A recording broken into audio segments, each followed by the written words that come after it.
তো এটা ছিল দিওয়ালির দিন। তো সবাই মিলে ছাদে উঠেছিলাম আর সেলটা জ্বালাচ্ছিলাম। এটা ছিল আমার 30 শটের সেল ছিল।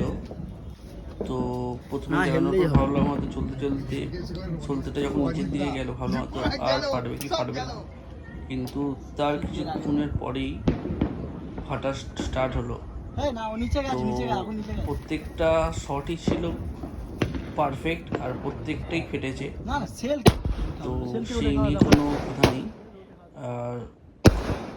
আর আমরা এই যে দিওয়ালিতে সবাই মিলে সেলিব্রেট করি, ফ্যামিলি ফ্রেন্ডস সবাই এসে আমার বাড়িতে আর সবাই মিলে আনন্দ করি।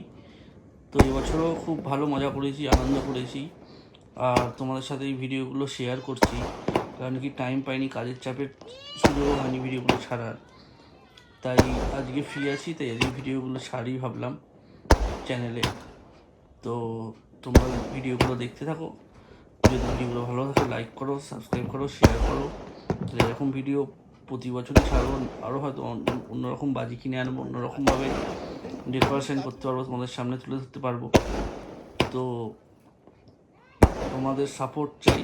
আর ভালো লাগলে অবশ্যই চ্যানেলটাকে সাবস্ক্রাইব করে দিও। গুড নাইট বন্ধুগণ।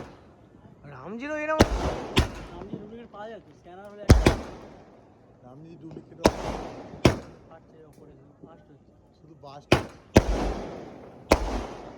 এর আমাদের মনপুরের গোলামাল অনেক ভালো। গোলামালের নিয়ম আছে, একটা বলতে খুলে দিলেই হয়ে যায়। এটা ফাটলো ঠিক আছে, সাউন্ডটা শোনা গেল কি ভাই? ভালো আছো?